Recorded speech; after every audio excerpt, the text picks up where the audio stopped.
Morning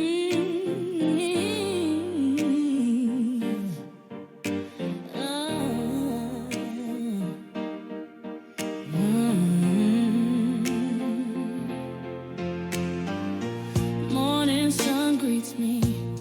I feel the glow.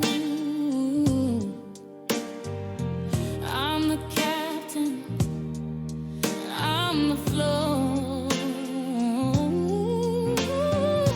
Every heartbeat, a drum that plays. My rhythm is mine. It leads my days. Pampering myself, unstoppable, free. Glowing with the fire, the strength in me. Every scar, every trial built my way. Now I rise higher, pampering myself.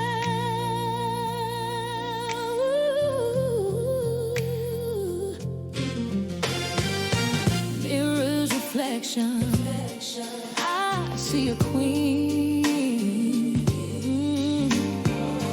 Crown of gold where doubt has been. I walk with grace, the world's my stage. Turning every page, embracing my age.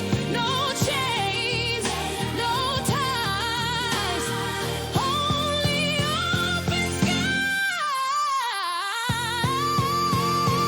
Pampering myself, unstoppable, free. Glowing with the fire, the strength in me.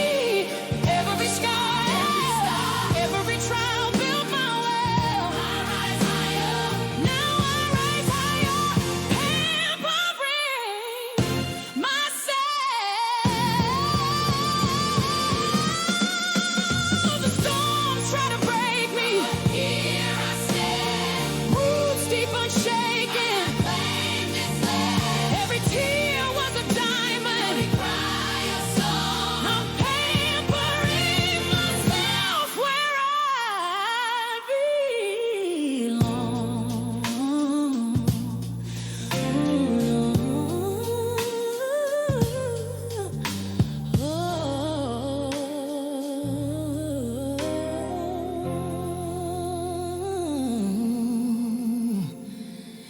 Pampering myself.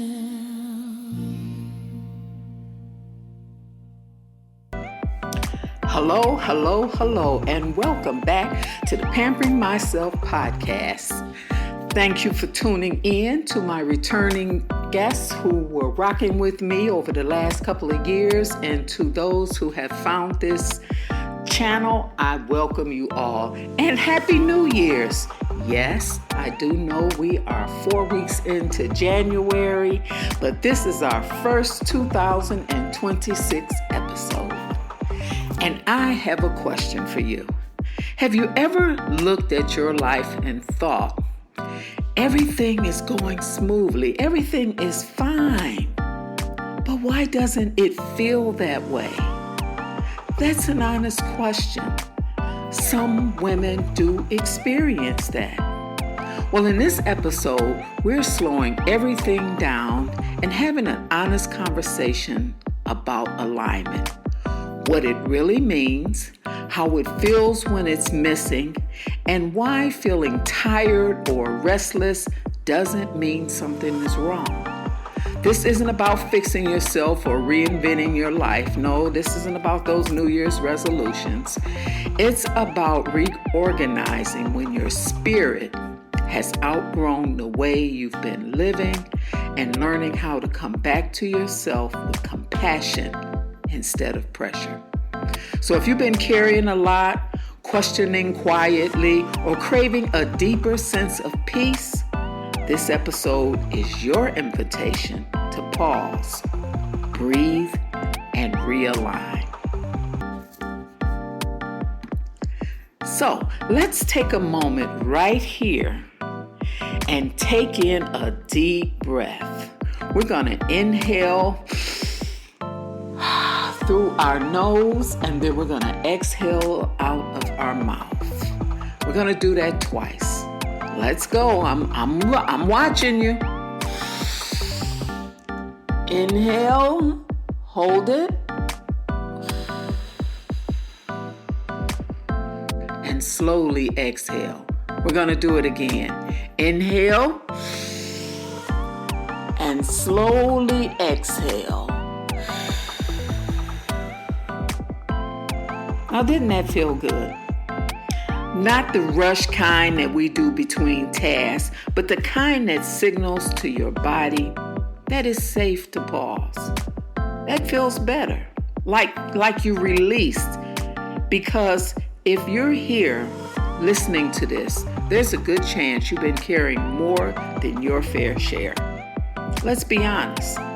And not just responsibility, expectations, roles, emotional labor, and the quiet pressure to keep everything together, even when you're tired. Now, before we go any further, I want to say something clearly, because someone listening needs to hear it without conditions or qualifiers. You are not behind. You are not failing because you're tired. And you're not broken because you're questioning a life that once made sense. Questioning doesn't mean you're ungrateful. It means you're awake. And often, it means something inside you is asking for alignment. You know, alignment is one of those words that sound beautiful but gets overused and misunderstood. We hear it everywhere now, in conversations about purpose, wellness, success, and self-care. It gets polished and packaged until it feels like something you're supposed to achieve, like a final state where everything clicks and life suddenly becomes effortless. But alignment is a destination. It's not a final or finish line. It's a relationship, a living, breathing relationship between who you are on the inside and how you're living on the outside. And like any real relationship, it needs attention, honesty, and regular check-ins. And when that relationship is off, you feel it. You might not have the language for it right away, but your body knows, your energy knows, your emotions know. How long before your mind catches up? Something inside you starts to resist. Not in a dramatic way, more like a subtle way. You feel heavier than usual. You feel irritated by things that never used to bother you. You feel disconnected from your own enthusiasm. I know I do. And you keep pushing through. You just keep pushing through because that's what you're accustomed to do. But it feels like you're pushing against yourself. And it might not be obvious to you, but others see it. Most of us were never taught how to identify or listen to those signals. We were taught to override them, to be strong, to be dependable, to push through discomfort and keep moving, especially when other people needed us. We learned how to survive very well, and survival mode can carry you a long way, but it was never meant to be permanent. When survival becomes your default alignment, alignment starts to slip quietly out of reach. Misalignment doesn't always show up as chaos. Sometimes it shows up as numbness. Sometimes it shows up as relentless. Sometimes it shows up as exhaustion that sleep can't fix. You go to bed tired. You wake up tired. And somewhere in between, you tell yourself you just need to get through this season. But the seasons keep stacking, one on top of the other. And eventually, your spirit starts asking questions you can't ignore anymore. Here's the truth that took me a long time to understand. Misalignment doesn't always come from doing the wrong things. Sometimes it comes from doing the right things for too long after they've stopped fitting. You can be responsible, committed, successful, and still be deeply misaligned. You can be praised for your endurance while quietly wondering why your life feels so heavy. Hence, my question in the beginning. There was a season when everything looked fine on the outside. I was doing what needed to be done, showing up, being reliable, being the one person everybody can count on. But internally, there was this low-level fatigue that never really lifted. It wasn't burnout in a dramatic sense. It was more like my spirit was trying to negotiate with a life that no longer matched who I was becoming. And the hardest part was that nothing was obviously wrong, which made it easier to dismiss what I was feeling. That's often how alignment first gets our attention. Not with a loud alarm, but with discomfort. We keep trying to explain it away. We tell ourselves we're just tired, or overwhelmed, or unmotivated. But those feelings linger. And when they don't resolve with rest or vacation or a weekend off, well, that's when it's time to start listening closely. Alignment doesn't demand immediate answers. It invites curiosity. It asks you to slow down long enough to ask yourself questions you may not have space to ask before. Questions like, why does this drain me when it didn't before? Who am I trying to please by continuing this? What part of me keeps getting ignored? These aren't questions meant to shame you. They're meant to guide you back to yourself. One of the clearest signs of misalignment is when you feel like you're performing your own life.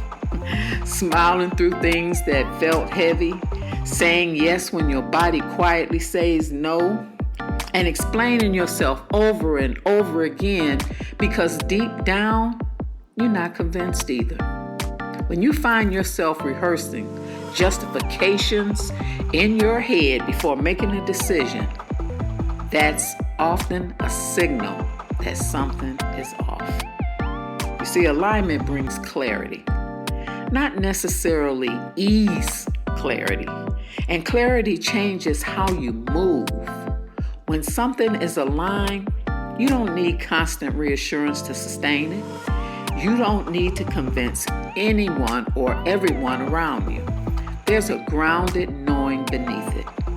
A steadfast that feels like relief, like exhaling after holding your breath longer than you realize. And this is where boundaries come in, because alignment and boundaries are inseparable. Every season I've been misaligned, I've been saying yes to things that weren't rooted in truth. Yes, driven by guilt. Yes, driven by obligation. Yes, driven by fear of disappointing others. And the cost of those yes was always paid by my peace. We don't talk enough about how expensive self-abandonment is. When you consistently ignore your own needs, your body pays, your relationship pays, your joy pays. Peace is not something you earn after you exalt yourself. It's something you protect. And boundaries aren't walls meant to shut people out. They're guidelines for how to love and respect you without costing you yourself. You see, alignment also requires you to accept that you're allowed to change. This is huge. So many women stay misaligned because they don't want to disappoint people who are attached to who they used to be. But growth will always disrupt expectations built on an old version of you. An old version of you, imagine that. That doesn't make you selfish. It makes you honest. You're allowed to outgrow roles that once saved you. You're allowed to release identities that no longer fit. You're allowed to say, this used to work for me, but it doesn't anymore. And you can do that without apologizing for it. Evolution is not betrayal, it's self-respect. Alignment often begins with paying attention. Paying attention to what drains you consistently. Not the occasional inconvenience, but the steady drain that leaves you depleted every time. It could be a person, it could be a thing. And paying attention to what restores you quietly. Not the flashy moments, but the small ones. The walk that always clears your head. The conversation that leaves you feeling lighter. The silence you crave, but keep postponing because you don't think you've earned it. These patterns are not random. They're information. And when you start honoring them, alignment begins to rebuild naturally. Alignment also involves rebuilding trust with yourself, especially if there was a time in your life when listening to your own voice didn't feel safe. Maybe you were in survival mode. Maybe you were carrying everyone else. Maybe you learned early on what your needs came last. Rebuilding self-trust means learning to pause and ask the questions. What do I really want? And believing that the answer matters even if it's inconvenient or unfair. If we were sitting together right now, I'd probably pause here and invite you to sit with a few questions. Where in your life do you feel most like yourself? Where do you feel energized without trying? And where do you feel like you're shrinking, performing, or tolerating? You don't need to fix anything today.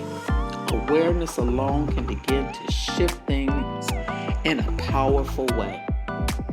Alignment doesn't require you to burn your life down and start over. Most of the time, it starts with something small, some honest choices. Most importantly, to be honest with yourself. One boundary, one conversation, one decision that honors your energy instead of draining it. And over time, those choices compound. They create a life that feels steadier, calmer, more intentional.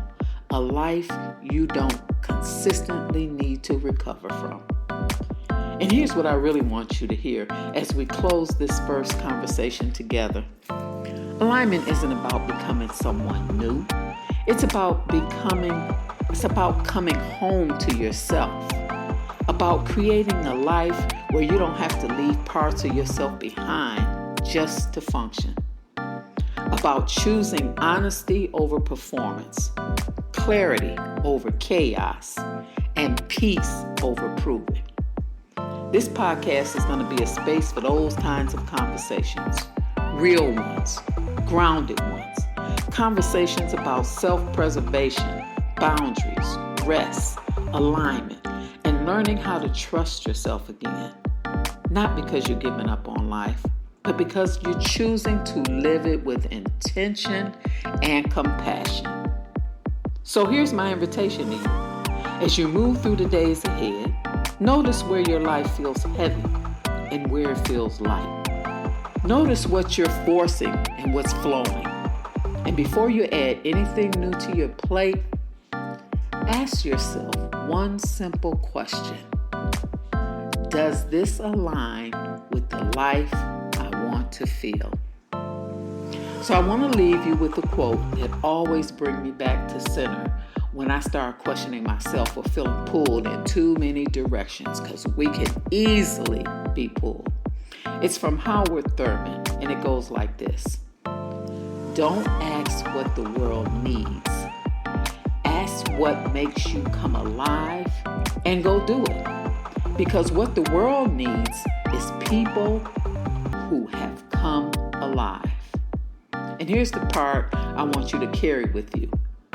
Alignment begins when you stop living to meet expectations and start honoring what brings your spirit to life.